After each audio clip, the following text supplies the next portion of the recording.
This is the Morning Drive Podcast from Double T 97.3, presented by Cantex Roofing and Construction. I'm Mike Hebert, owner of Cantex Roofing and Construction. Every day is game day, and we'll get it right when it comes to your roofing, construction, windows, and mirrors. Call Cantex Roofing and Construction today. Together, we are one serving you.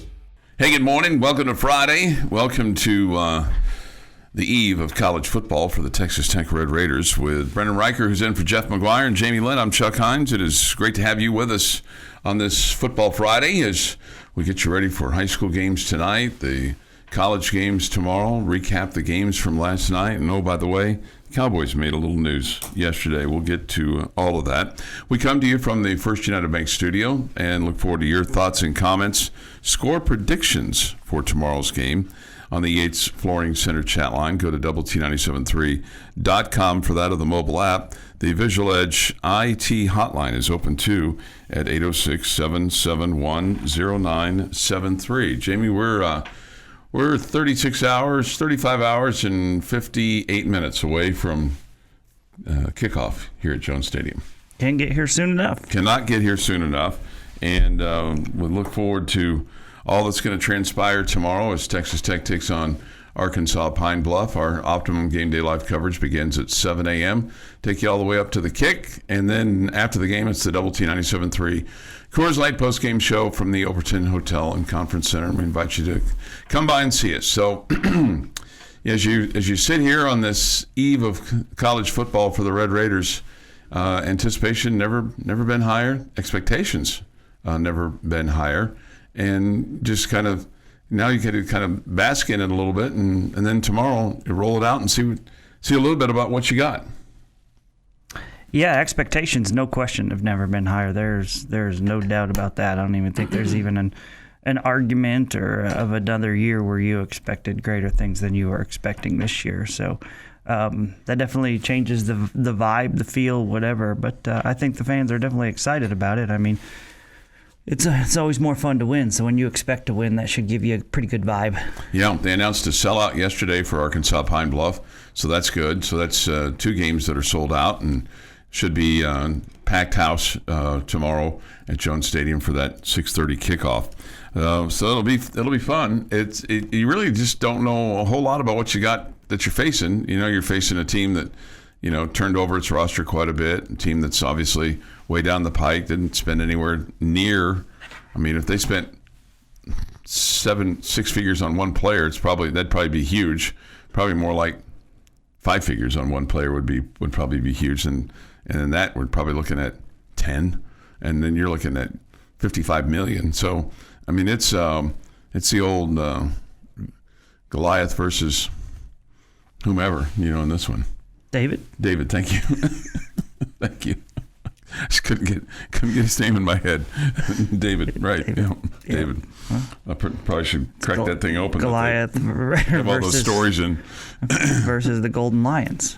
The Golden Lions, right? Yeah. The Golden Lions. They'll come in their Golden Lion blazers and ties and get off the plane today in Lubbock and look around and go, oh man, this looks like quite the feat here. And it is quite the feat. And I think more than anything else, I mean, and Coach McGuire alluded to this a little bit last night about, haven't played very well in some of these opening games. And tomorrow's one of those games where you definitely do not want to see that. I don't ever want to see it, to be honest with you. No, you don't ever want to see it. But I mean, you just kind of think about, the past and you just go, oh my God. Let's make this happen, and let's make this a total domination. I had somebody ask me this question yesterday, and I don't know the answer to it. And I don't know if anybody and you may know, Brendan may know, because he's a smart guy. He's got deep roots in his brain. When's the last time you were favored by 50 and then won by 50, if ever? Don't know the answer to that. Yeah. I don't know if Tech has had this large of a opening spread where you're favored, or the odds have you at 52 plus points? Yeah. Mm-hmm. I don't know if you've ever had that. I would guess no, but I don't know, maybe it's possible. Yeah, but that's so if somebody who wants to take a look at their bookie bookie sheet, from the past, And here's the other thing too. Choice, who's a gambling degenerate, told me that he had never seen a line that high before in college football. That high before in college football. Yeah. Okay. And I'll be. I use that degenerate term loosely. Loosely. With all due respect. The flying mammal might be able to weigh in on that a little bit later on today as well. Coach McGuire said last night on his radio show on Double T 97.3, he said, UAPB kind of an unknown. Their best receivers now at Oklahoma. Said we've had barn burners in game one. We're not taking anybody lightly. We're going to play extremely hard. We're going to play with unmatched effort, or I'm going to be disappointed. Unmatched effort. And he said, if we do that this year, every week, we can play with anyone. Well, the talent level's there. There's no question. Yeah. So if your effort is there, matching the talent level, then it should be a lot of fun. Yeah. So get some more thoughts from Coach McGuire and his take on things going into this. I mean, for a guy that likes to talk too, he admitted last night he's tired of talking. He's ready to play. So when a guy that loves to talk and loves to speak and things like that, when he's tired of talking, then that means it's game time. Yeah, I think more than anything, he's just ready to play. Yeah. I don't think he hates talking. I think it's just the guys are ready to play games. Yeah, well, he's just... The competition factor, as we always talk about, is a real thing. Guys want to be able to compete and say they won or lost, not just bang your head against the wall for no reason. Mm-hmm. We'll have high school football on the air tonight. We had it last night, Friendship. Didn't go their way at all, Jamie, with taking on Trophy Club and Byron Nelson. It was a beatdown for the Tigers last night.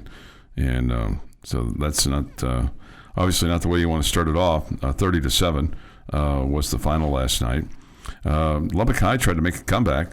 They lost to Hereford 42-35, but that was a 21-point game, I think, at one point in time, or it looked like it was a game that was getting out of hand, and Lubbock High figured out a way to come back.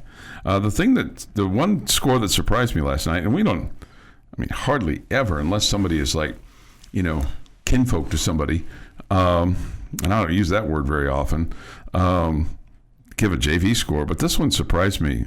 Friendship Memorial defeating the Lubbock Cooper JV 48-7. That's like their first game ever for Memorial. Mm-hmm. And they win 48-7. I don't know all the dynamics that were involved. Maybe one team's loaded and one team's stripped of talent because they went to Liberty or whatever. But that was like, wow. Or Cooper has a bunch of young guys playing on their varsity, so they're a little bit thin in the JV ranks. There could be a lot of things. But still, that's for your first time out, you're just trying to figure out, the name of your team, Panthers. Looks like they figured it out. It looks like they did figure it out, yes. Your daily dose of sports and fun. This is the Morning Drive Podcast from Double T 97.3, presented by Cantex Roofing and Construction. Let's shift our gears here a little bit to the NFL and the Micah Parsons project, which is no longer a project in Dallas, Jamie. It's now a full-fledged new business in Green Bay, Wisconsin. What was your take on the trade yesterday? A couple of first-round draft picks. You get a defensive guy who was a first-round pick in his day, kind of on the downside of his career, with him going to the Cowboys as well. I think you want to analyze. I think a lot of people want to analyze and who's the winner, who's the loser, all this good stuff. First off, Micah Parsons is the winner. He gets a massive deal from the Packers, so I don't think there's any question there that Micah Parsons ultimately got what mattered to him the most, and that was to be the highest paid defensive player in the league. I 100% believe that was a massive part of this.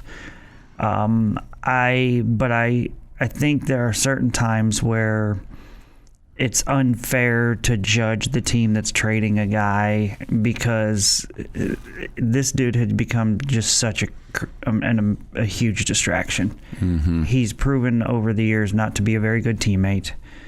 with comments that he has made to the media about his teammates, about his coaches, all the above, yet you still bend over backwards to try to, because he's a great player, make it work for you. But with what went on Friday night, I don't know how you come back from that. And so I think Jerry's hands were forced a little bit, and I think getting a couple of first-round picks and a Pro Bowl player that they absolutely can use is getting a pretty good amount for Micah Parsons. So, we have to wait to see how this all plays out. Maybe Micah Parsons becomes the greatest defensive player in the history of football, and the Packers go on to win the next 3 Super Bowls, and we'll say that clearly the Packers won. Micah Parsons won, but, we just have to wait and see what happens here. But I think it's a bit unfair to be like, oh, okay, well, you just lost a great player. I think this is on all 3 parties. I think this is on Jerry. I think it's on Micah, and I think it's on the agent. I think there are 3 massive egos involved. Clearly, Micah, by all accounts, he agreed to something that he shouldn't have. And then his agent told him you shouldn't have agreed to it. And then Jerry went to the agent with the deal, and the agent, maybe he didn't use the words that Jerry suggested he used. Maybe he did. I don't know. But it became no, we're not taking that deal, even though Micah had initially agreed to it on his own. So I think all 3 parties are morons. I'm just thrilled that I'm begging you, Chuck Heinz, after today that we don't talk about this anymore. Okay. I mean, we have to today. Did I just say after today? After today. I said after today. Begging. I think all 3 are morons. I wish they all 3 would go away. And I'm just glad the saga is ending. Yeah, it feels like, just take a couple things from your comments there. It feels like for the Packers to have won this trade, they have to win a Super Bowl with Micah Parsons. For the Cowboys, they've kicked the can down the road a little bit because you don't know what they're going to get with those first-round picks. I mean, because the Packers are really good, those draft picks are going to be middle of the first round, and it's not going to be – I mean, you're going to get a good player. You may not get a great player. Right. You may not get a – Well, the truth of the matter is the Cowboys weren't going to be good with Micah Parsons anyways. Mm-hmm. How many more games were you going to win with him versus without him? I don't know. You were going to be a middle of the pack, maybe make the playoff team, maybe with him. So, I think the other thing that this allows you to do is it's going to allow you to pay some other players because you're saving a tremendous amount of money, and you already have some bad contracts with Dak Prescott specifically. And and this is where you get into the part where Jerry has messed up, right? You've overpaid in other situations, and so it's put you in a bad spot. I don't think that what they were offering Micah was a bad deal or anything like that, but if the deal's close to what Watt was getting with the Steelers, you feel like it was a good deal for all parties, right? He's deserving of that. I mean, he's a great defensive player. He's getting like $4 million more than Watt now, isn't he? Because this deal is going to pay him about $45 a year. Yeah. Yeah, I don't know that he's worth $4 million more than Watt. $120 million of it is guaranteed. Yeah. And I'm not sure what TJ Watt's guarantee was, but I thought his deal was 41 per year. Okay. This one's 45. Okay. So anyway, I just the thing that I hate, besides that it's been such a story, such an ignorant story, is that it's another case. It's part of the reason why I don't find myself passionate about the NFL. It's guys who act like idiots are never punished for it.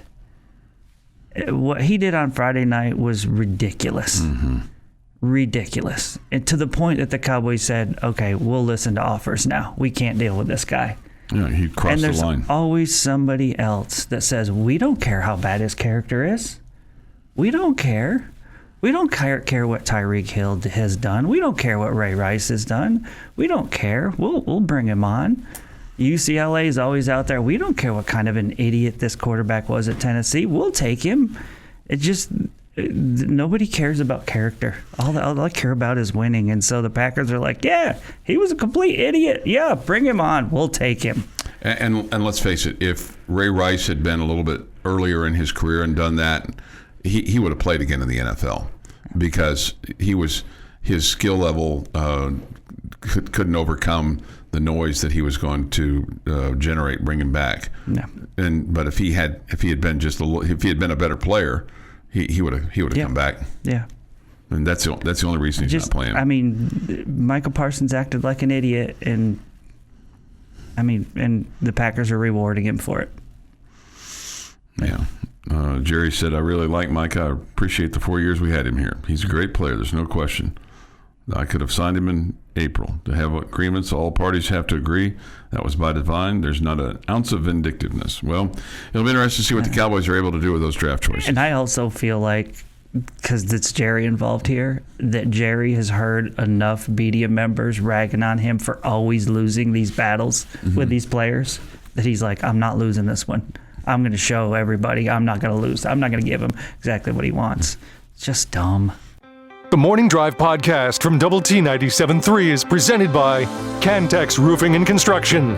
And next, Jamie's question of the day, which will not be Micah Parsons related. Jamie's question of the day on Double T 97.3 is brought to you by Connecticut of West Texas. Today's question of the day: how does it make you feel? Feel. How do you feel inside knowing that Micah Parsons is gone? Just kidding. I know we have no feelings. All right, so 16 games on the Big 12 schedule over a 5-day stretch. We've already had 4 of them completed, with one team, Cincinnati, losing.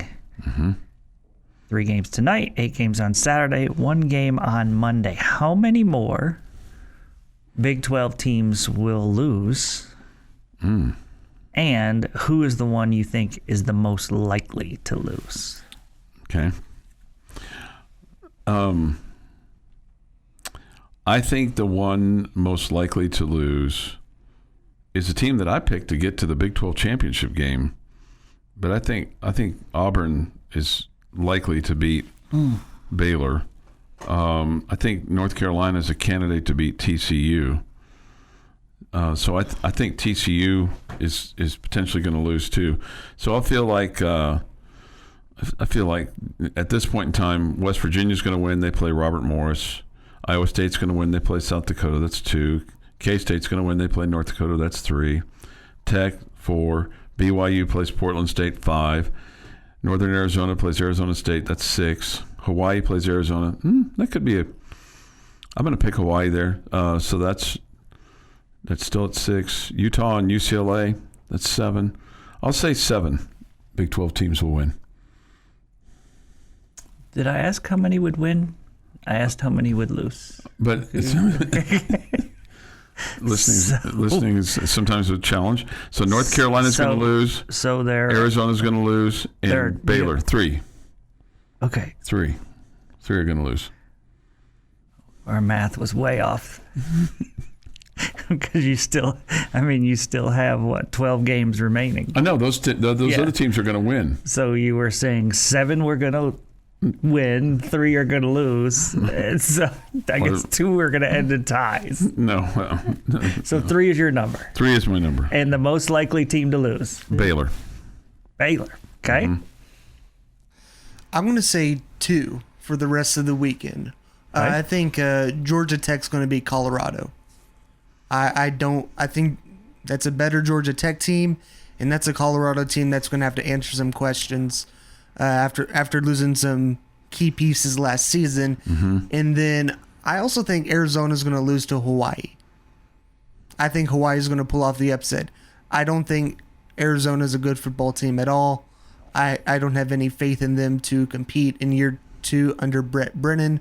I think the most likely of the losses would be Georgia Tech at Colorado. I think Baylor's a better football team than Auburn. I also think TCU is a better football team than North Carolina. I think North Carolina will have a little bit of momentum because they are at home and there's a lot of juice. A lot of juice with Bill Belichick at the helm, but I think TCU's got the better Jimmys and Joes. Okay, I think I'm with Brennan. I think I'm just at 2, and I think it's the same 2 games. I think Georgia Tech beats Colorado tonight. I think Hawaii beats Arizona tomorrow. I think the most likely one is Arizona. Okay. I think Hawaii over Arizona is the loss I would be the most confident with. Okay. Yeah. I really don't want to see Baylor lose tonight.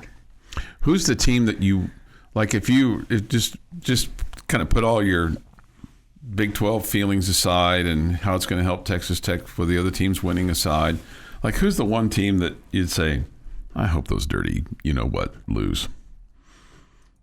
I wouldn't. I mean, I'm not going to cry if Colorado loses. Okay. I'm probably not going to shed any tears if TCU loses. Okay.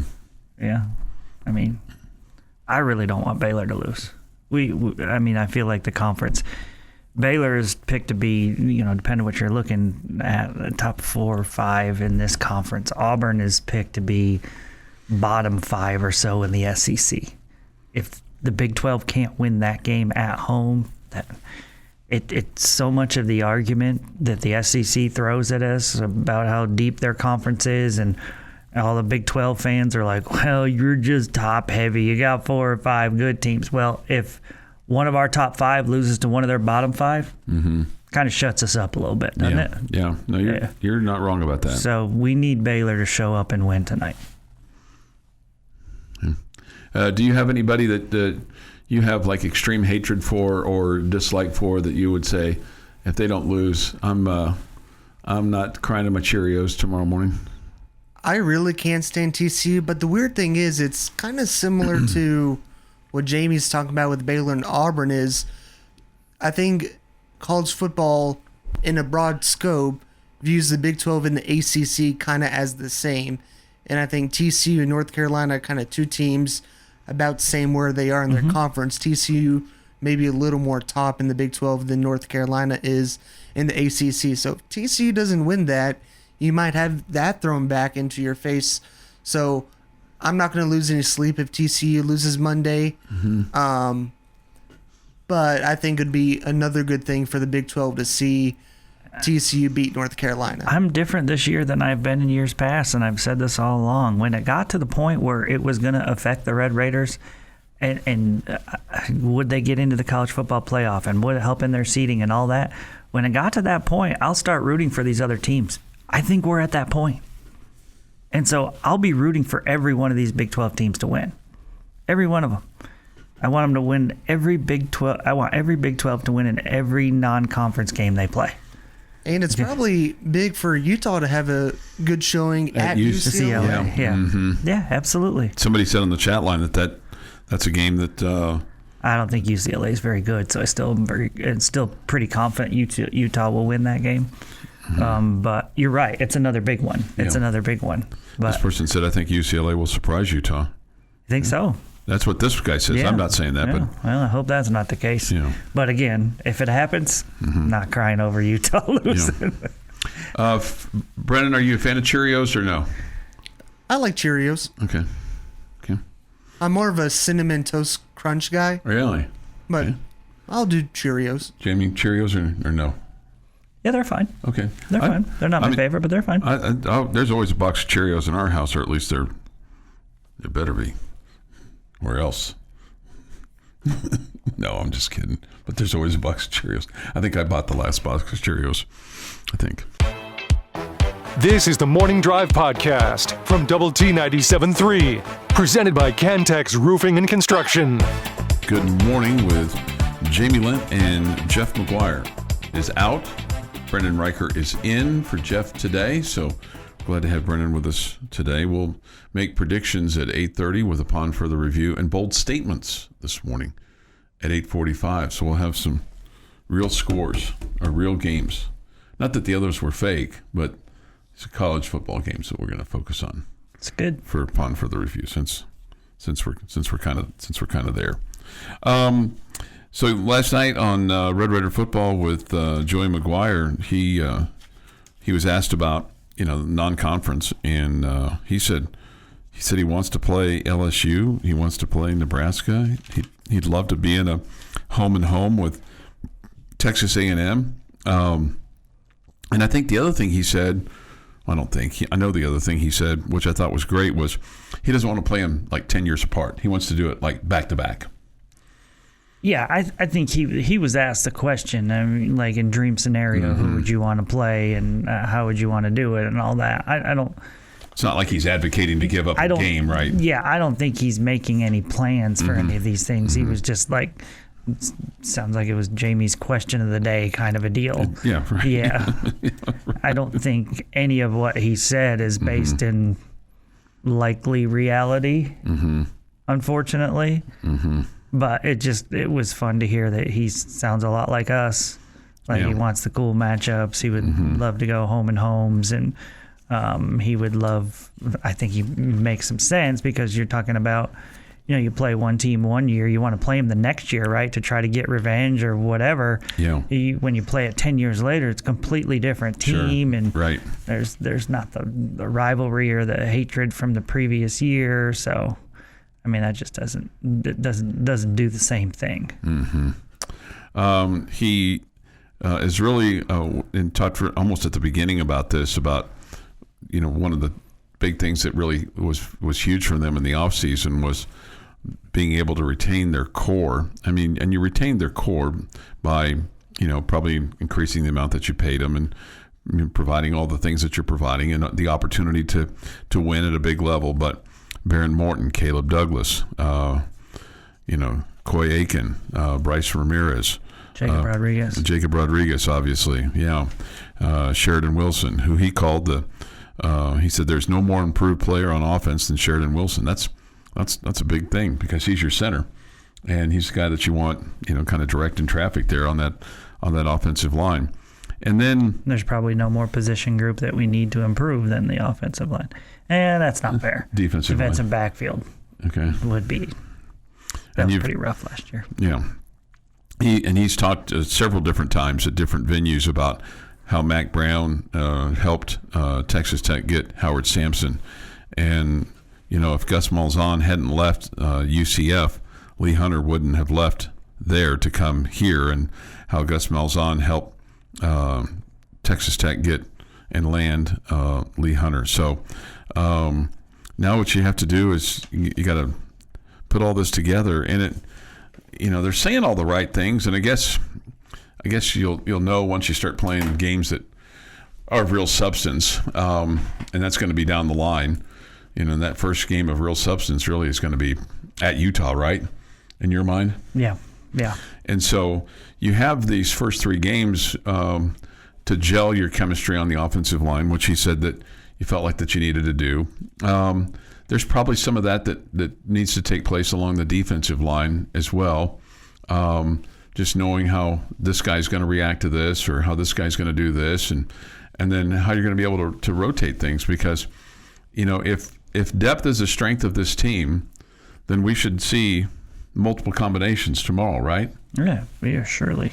And you want to see dominance, you want to see effort, you want to see good football. And one of the things that really hurt Cincinnati last night in their game against Nebraska were pre-snap penalties, and that certainly that's a challenge for all teams. But early on, you have a chance to, especially against a team like Arkansas Pine Bluff, and you're going to be playing at home, so you shouldn't be bothered by any noise at all. So hopefully you can kind of mind your P's and Q's and not have those pre-snap penalties, and maybe get off to a good start so that you don't have it in the back of your mind going, I can't jump off sides, and then all of a sudden you're jumping off sides, or you're moving before the ball snapped. But it all starts with what's going to happen tomorrow with Texas Tech and Arkansas Pine Bluff.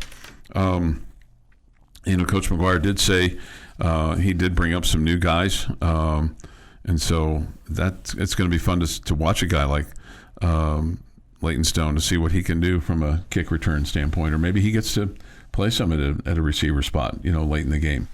Who knows? He may be a guy that is playing in first quarters of games before it's all said and done. Yeah, we'll have to wait and see. You have a pretty deep, wide receiving core. Mm-hmm. Some of those young receivers like Leighton are definitely talented. There's no doubt about it. But you've got a pretty veteran receiving core, so there's one position group that's probably hard to break into as a freshman. That would be one of them, I would think. Mm-hmm. Yeah, I would think so too. One of the guys that you've brought in and the guys you brought back. Yeah. Sheila Wood last night, the defensive coordinator, talked a lot about the culture and really complimented the players from last year that are carrying over to this year to helping the guys that they recruited and helping get that done. And so he also said, with regard to Jacob Rodriguez, that he's earned everything that he's gotten. He's very consistent, sets the tone, does everything like a pro. He's lucky as a coach when you get to work with somebody like him. And really, a lot of his linebackers, he said, you just got to coach them up when they get on the field. He's really high on John Curry. Called him a really, really smart football player. And just in general, in the classroom and football. Well, he went to an LISD school. Of course, he's a smart guy. He's from Lubbock, right? Yeah. He's a Lubbock kid. Right. Let's make him smarter out here. That's right. He talked about his work ethic and his ability to learn the will linebacker spot and the star position. So the other thing we learned about Sheil Wood, we learned what his first name is. His first name is David.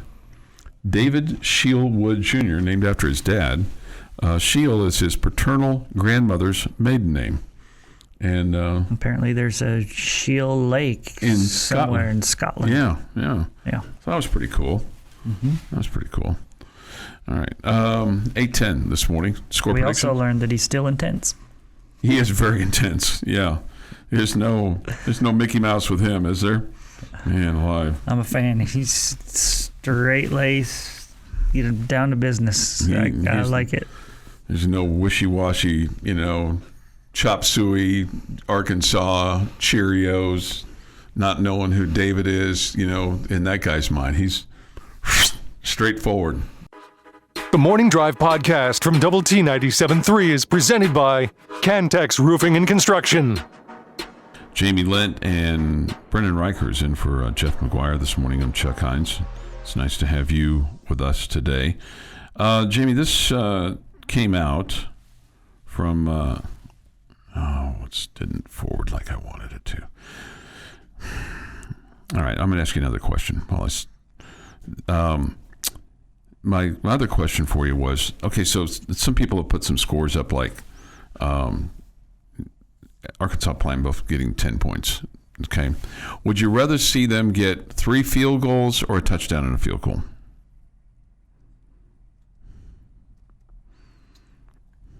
Three field goals, because that's 1 point less. It's 1 point less, but it's 3 scores.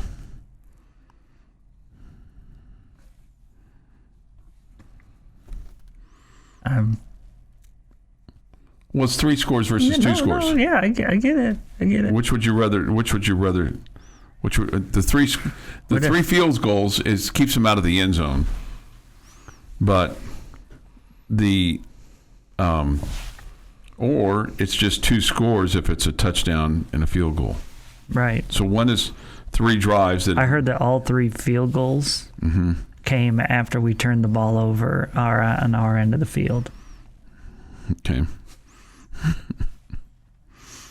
Okay. I want us to cover the 52, right? Yeah. And a half or whatever. Yeah. So keep them to 9, and then we only need, I don't know, like 61, right, Brennan? Mm-hmm. Right? Yeah. But now we would need 62 because it's 52 and a half. Okay. Yeah. I'm getting probably what I deserved, but I get your point. Do you want to give up 2 scoring drives or 3 scoring drives, or would you rather give a touchdown or Yeah. have your defense bow up? Yeah. I think so much of the scoring that they're going to get is against our third and fourth team, so I'm really not that worried about it. Okay. Not try to be a jerk about it, but it's okay. like I don't expect if we give up 3 scoring drives in the first half against our first team defense, whether it's 3 field goals or 2 touchdowns and a field goal, whatever. If we give up 3 drives of 60 or 70 yards that lead to points for them, I'll be disappointed. Yeah. Even if it is field goals. Yeah, I'll be disappointed with our first unit doing that. But again, what I think is going to happen in this game is you're going to see, for lack of a better term, a lot of garbage time, and you're going to see young guys, and you're going to see guys who aren't going to be key figures for you during the season getting some minutes in this game, and probably we'll see the same thing again next week. So it's hard to judge, we gave up 3 scoring drives. But, if 2 of them are against guys that will never see the field in Big 12 play, I'm probably not going to be that upset about it. Okay. Yeah. And I want those guys to do well. Like I said before, it might be the only time they play this year. This week, next week, maybe even Oregon State. I don't know. Or maybe they play so well that they earn themselves more reps. So right. I'm not saying I don't care. I'm not saying that I'm not going to be that I'm rooting for Arkansas Pine Bluff to score because I want them to feel better about themselves when they go home. I want our guys to do well. But that's where it's like, if our third and fourth team defense gives up a couple drives, I'm not going to be too worried. Okay. Yeah. But I do want us to cover. I'll just tell you this. I don't think we're going to cover. You don't think so? Yeah. I don't think one, I think there's I think my score prediction didn't have us covering either. I just don't think you're going to cover. It's a huge number, man. Yeah. But then again, we've seen plenty of these games that are 70-10 or 63-6 or whatever, right? Yeah. We've seen lots of these. We've even had them. Yeah. There's a part of me that wonders if Coach McGuire would. That just doesn't seem like him. He's not going to run the score up. No, I agree, but do you think it would be crazy to think that you're up 35-3 at halftime? No. I don't think that's crazy. No. Okay? No. So now you're going to give your second, third string quarterbacks plenty of time in the second half. To get to 52, you only have to score 17 points, yeah. Yeah. And 2 full quarters, almost full quarters, because I think Barron will still start this first drive of the second half. Yeah, I think he's going to come out in the third quarter, and he's going to play at least a series or 2. Now, let me ask you this. Okay, so let's say you win the toss. Do you want the ball right away, or do you want to go on defense? I guess I'm in favor, man. Usually I wanted to start the second half guy. Oh, okay. Yeah. I'd be all right if they took the ball and went down and scored in the first possession of the season. Just boom, boom, boom. Go right down there. If they're going to go 3 and out, I would want them to go on defense. If we go 3 and out. If the plan is to throw a pick 6, could we just play defense first? Yeah, I don't think the plan's going to be. I don't think Mac Leftwich is over there on the sideline going, "Hey, let's put Barron in a position where he's going to throw a pick 6 on his first play." Although, I am a fan of hey, go big, right away. That'd be fun. Air it out. Yeah, that'd be fun. Just send Caleb Douglas down the sideline, whether it's north or south. I don't care if it's the east sideline, the west sideline. Just send Caleb Douglas. Barron, you throw the ball 75 yards. Caleb's going to catch it, and we're going to score with 14:55 to go in the ball game in the first quarter. Wouldn't that be fun? Wouldn't that be cool? That'd be awesome. Yeah, that'd be awesome. But mind you that we're talking about a game that we're favored to win by 52.5. And we're talking about whether we should take the ball or kick off to start the game. That happened to me once in a junior college football game. We're playing Haskell Indian Junior College, okay? And On the first play from scrimmage, Cody Roulier went like 75 yards to Robert Wiltfong right down the sideline, and boom, touchdown. We creamed them. I mean, just creamed them that night. It was one of our rare Opening kickoffs for a touchdown are good. Yeah. They set the tone, right? Yeah. Bowling Green did that last night. That's the second straight season that they've opened No way. their season with a kickoff return for a touchdown. Kickoff return for a touchdown. Yes. Okay. No doubt. Yeah, I mean, feel free, Micah Hudson, run it back. Wouldn't that be something? That'd be electric.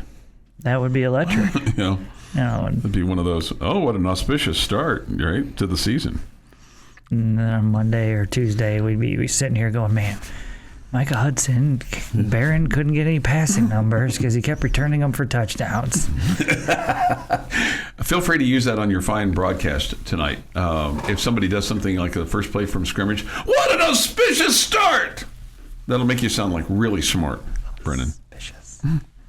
What an auspicious start. And I bet Do you know how to spell Chop that? Sway will help balance that out between sounding smart and sounding, that guy needs to learn how to pronounce chop. It's AUS something.